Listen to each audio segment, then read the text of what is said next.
pertanyaan berikutnya, biaya apa saja sih yang di-charge kepada franchisee? Lalu support system apa saja yang diberikan seorang franchisor kepada franchisee-nya sebagai bagian daripada biaya yang dibayarkan? Oke, saya jelaskan dulu yang pertama. Biaya-biaya apa saja muncul ketika Anda memfranchise-kan brand? Namun sebelum saya jelaskan, saya beritahukan dulu bahwa setiap biaya dan setiap brand yang difranchise-kan berbeda. Namun di sini saya ingin menjelaskan biaya yang sudah kami munculkan dari brand CRP Group. Yang pertama adalah ada namanya biaya commitment fee.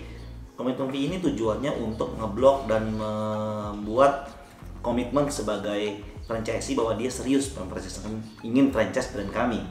Yang kedua, biaya desain gambar. Nah, biaya ini adalah untuk mengukur dan mendesain gambar 3 dimensi dan gambar detail untuk diberikan kepada franchisee. Yang ketiga, ada namanya brand license atau paket kemitraan, di mana paket kemitraan ini biaya-biayanya mencakup beberapa biaya. Kami jadikan satu menjadi biaya paket kemitraan. Dan yang terakhir adalah biaya paket support system. Itu biasanya biaya IT, biaya dekorasi, biaya CRM system, dan biaya penunjang lainnya untuk support sistemnya dari sisi teknologi. Nah, itu biaya-biaya yang muncul. Namun, biasanya ada hak dan kewajiban. Ketika franchisee itu membayarkan sebuah biaya, maka biasanya mereka menuntut sebuah hak. Apa haknya? Yaitu support system. Nah, apa sih bagian daripada support system yang diberikan franchisor kepada franchisee? Nah, yang paling pertama itu kita memberikan support daripada produknya.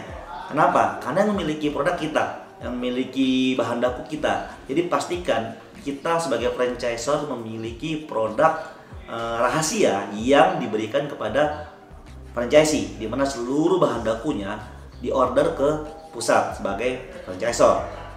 Kenapa? Tujuannya agar produk-produk rahasia ini, produk-produk utama ini menjadi terstandar. Jadi wajib diorder dari pusat. Nah, setelah support support yang kedua adalah support training karyawan, di mana setiap franchisee boleh merequest training apapun kepada kami, franchisor. Makanya Anda sebagai calon franchisor, Anda harus pastikan memiliki SDM trainer yang sangat mumpuni dan sangat kuat, karena akan banyak sekali request training dari seorang franchisee. Yang ketiga adalah support daripada POS-nya. Tujuannya untuk apa POS? Untuk mengontrol penjualan, karena tidak semua franchisee kita itu day by day-nya ada di outlet. Sometimes dia keluar, sometimes dia pergi, sometimes dia bekerja, sometimes dia berbisnis yang lain, sehingga dia bisa melihat penjualannya dari manapun dia berada, yaitu support POS system. Untuk aplikasi yang digunakan terserah Anda, senyaman Anda dan sebaik apapun terserah Anda yang tentukan sendiri POS-nya mau pilih yang mana.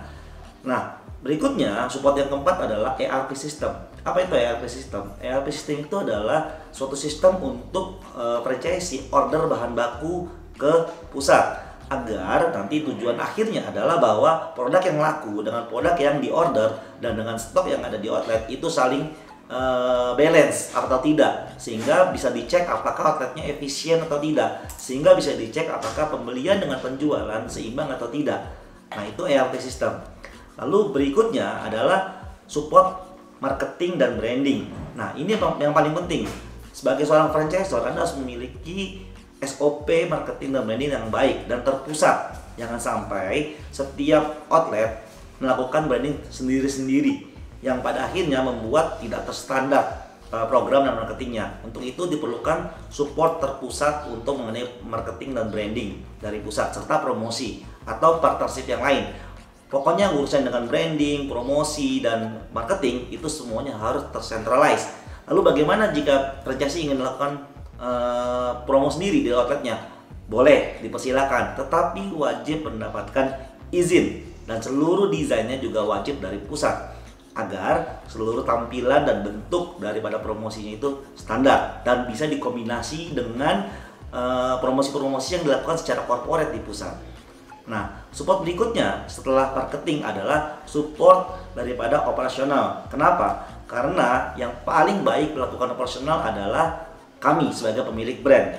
Nah, jadi ada kunjungan operasional yang tujuannya membantu operasional franchisee, bukan untuk mencari kesalahan franchisee, karena ini urusannya operasional. Helping, membantu apakah memang ada SOP yang belum standar atau melenceng sedikit dari standar. Nah, itu harus diluruskan.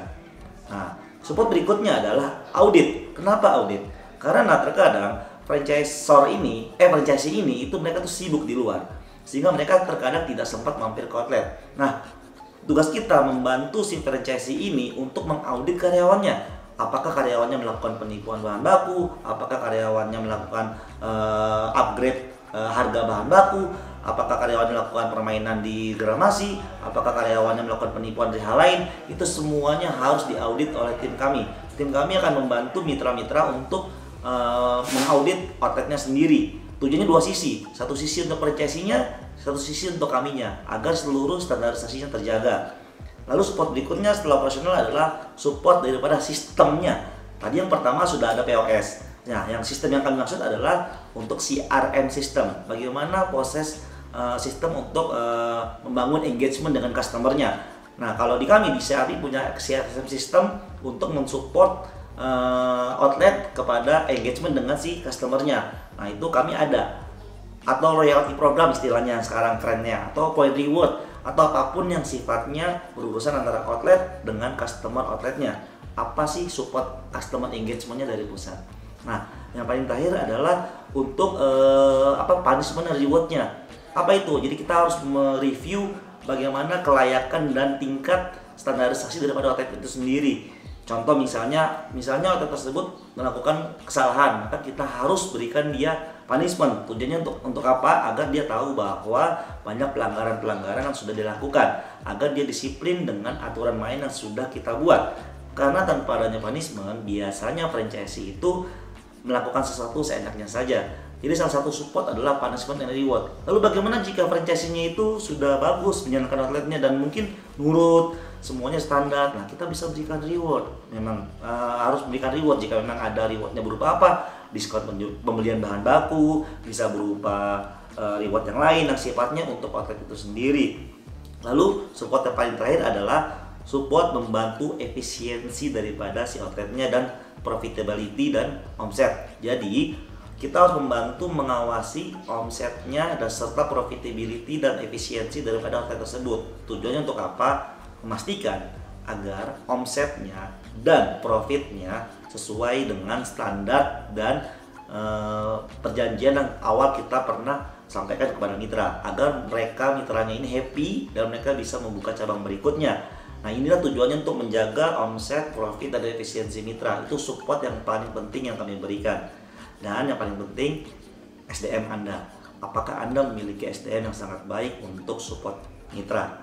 Yang kedua, Anda harus memiliki support lintas divisi di perusahaan Anda.